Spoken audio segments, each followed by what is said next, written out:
Bienvenue chers téléspectateurs, c'est Aline Taibaro avec le journal du 25 janvier. Au cours de son séjour en Tanzanie, la présidente devrait s'entretenir avec le président Joseph Magufuli sur la création de la commission du bassin du Nil. Parmi les pays du bassin du Nil, la Tanzanie est signataire de l'accord cadre de coopération.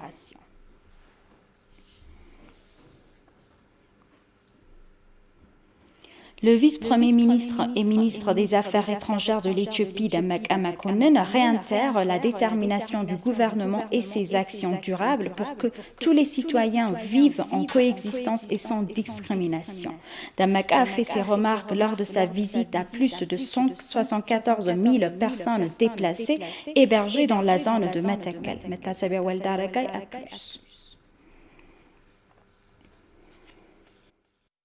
Lors de sa visite officielle aux personnes déplacées, le vice-premier ministre et ministre des Affaires étrangères de l'Éthiopie, Demek Mekonnen, réitère la détermination du gouvernement et les actions durables pour que tous les citoyens vivent dans la coexistence et sans discrimination.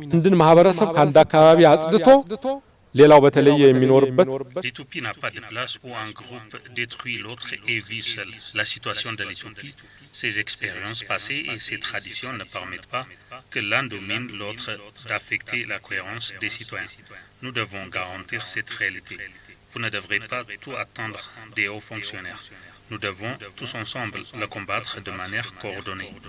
Votre endurance et votre coopération apporteraient des changements dans la bonne direction. Aucune nation ne profite de toutes les atrocités commises jusqu'à présent. Cela ne profite pas aux habitants de Bénichangul-Gumuz, ni des Amaras ou d'autres groupes. Tout est désastre. Au moins 174 000 personnes ont fui leur maison et se sont réfugiées dans 2 camps après que des hommes armés aient massacré plus de centaines d'habitants. Les personnes déplacées ont fait part à l'équipe de visite de l'étendue de leur déception en se demandant si le gouvernement existe ou non. Si tel est le cas, ils demandent instamment des réactions rapides pour sauver leur vie des groupes armés et de la faim auxquels ils sont confrontés. Le ministre des Revenus de l'Éthiopie, Laaka Yalem, a pour sa part indiqué que les soutiens du gouvernement aux personnes déplacées doivent être canalisés de manière coordonnée. Nous devons identifier ceux qui ont vraiment besoin d'un soutien quotidien. Tout doit être fait de manière coordonnée. Nous, le ministère des Revenus, nous avons apporté des repas enrichis pour les nourrissons et leurs mères, car ils doivent être traités en premier. Vous savez qui mérite quoi.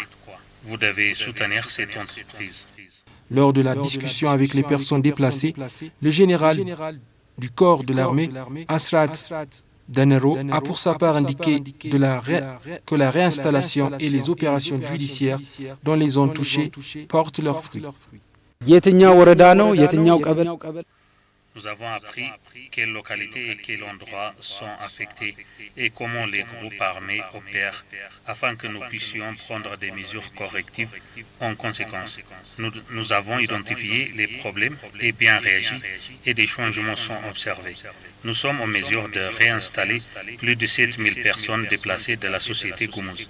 Cela donne une bonne leçon aux autres concitoyens pour ne pas perdre espoir car les opportunités sont là pour retrouver leur richesse, leur dignité et leurs atouts sociaux. Prendre des mesures contre l'administration défaillante fait également partie de l'opération. Certains des déplacés étaient hébergés dans un camp de fortune du district de Anabeles à Bénichangul-Gumuz, tandis que d'autres se réfugiaient dans un camp de la zone Awi de la région d'Amara.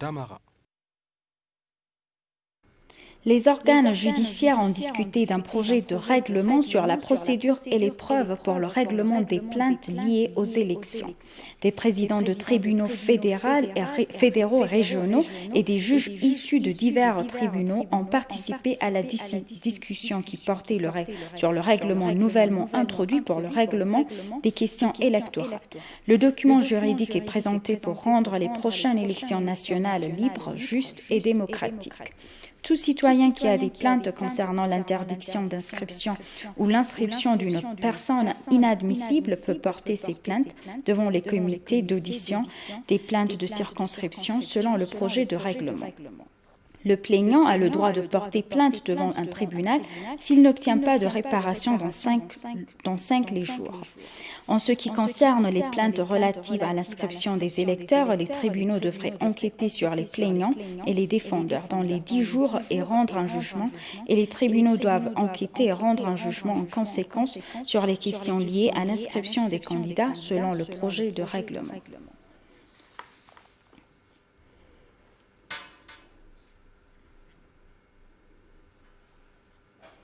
Le ministère du Développement urbain et de la Construction affirme qu'une approche de coordination est cruciale entre les villes pour mettre en œuvre les plans. Le ministère a organisé une table ronde sur l'étude spatiale régionale qui sera mise en œuvre en Éthiopie au cours des 20 à 40 prochaines années.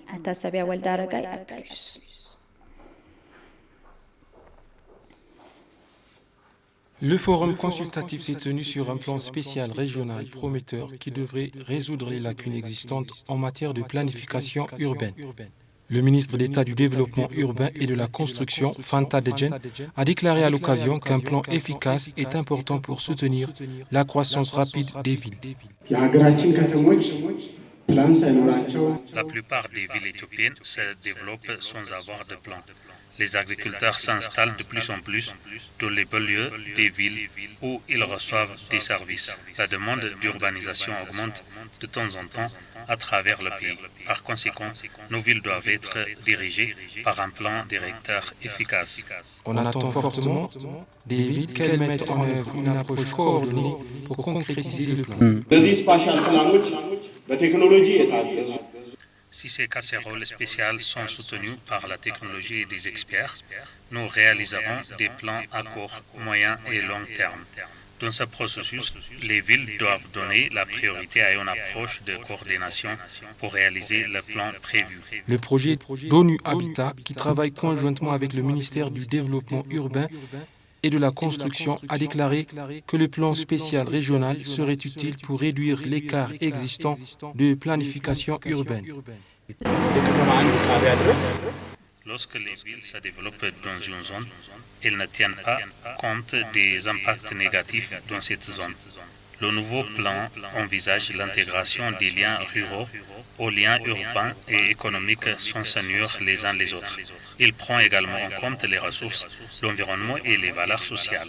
Ainsi, le nouveau plan spécial aide à combler le fossé qui a été constaté dans la planification urbaine. Les États régionaux d'Amara, d'Afar et de Bénichangul-Gumuz ont participé à la première planification spéciale régionale. Le nombre de cas confirmés de Covid-19 sur le continent africain a atteint 3,4 millions samedi soir, ont indiqué les centres africains de contrôle et de prévention des maladies Africa CDC. Selon les données de l'agence, le bilan des morts liés à la pandémie en Afrique s'élève à 83 901 morts. L'agence a ajouté qu'un total de 2,86 millions de personnes infectées par le Covid-19 se sont jusqu'à présent rétablies à travers le continent. L'Afrique australe est la plus durement touchée en Afrique en termes de nombre de cas confirmés, suivie de la région de l'Afrique du Nord. Les pays africains les plus touchés sont l'Afrique du Sud, le Maroc, la Tunisie, l'Égypte et l'Éthiopie, selon les données. L'Afrique du Sud est également le pays africain le plus touché en termes de décès infligés par le Covid-19, avec 40 076 morts à ce jour.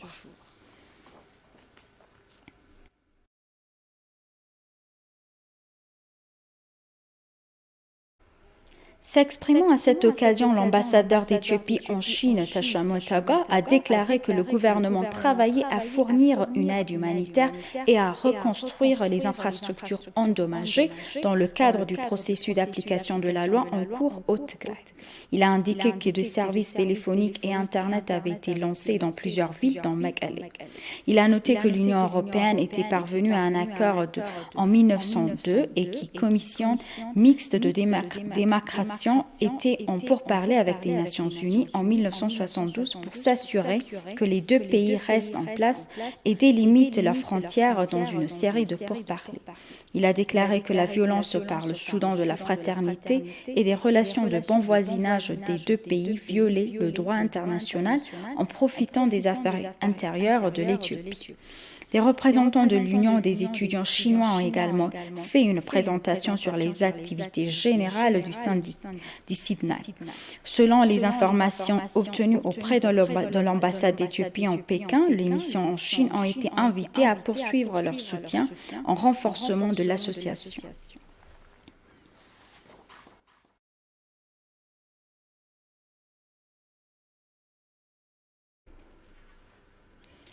Et pour conclure, l'accord national du gouvernement libyen a déclaré que les pourparlers avec le parti d'opposition porteraient sur les nominations aux principales institutions du pays, déjà au centre des discussions précédentes au Maroc ces derniers mois, telles que la commission électorale, la Banque centrale et la commission anticorruption. Un cessez-le-feu fragile entre les deux parties convenu à Genève en octobre dernier a largement tenu malgré les menaces de l'homme fort de l'Est Khalifa Haftar de reprendre les combats. La réunion dans la ville côtière marocaine de Bouznika, au sud de la capitale Rabat, rassemble 13 représentants de la Chambre des représentants basée à Tobrouk et 13 du Haut Conseil d'État basé à Tripoli qui conseille le GNA. Le GNA a déclaré que les pourparlers concentrerait sur les nominations aux principales institutions du pays, déjà au centre des discussions précédentes au Maroc ces derniers mois, telles que la commission électorale, la Banque centrale et la commission anticorruption. Les envoyés libyens lors des pourparlers soutenus par l'ONU en Égypte est convenu mercredi de tenir un référendum constitutionnel avant les élections prévues le 24 décembre. Lors des deux discussions séparées à Genève au début de la semaine, les représentants libyens ont voté en faveur de l'adoption d'un mécanisme pour choisir un exécutif intérimaire pour gouverner jusqu'aux élections de décembre.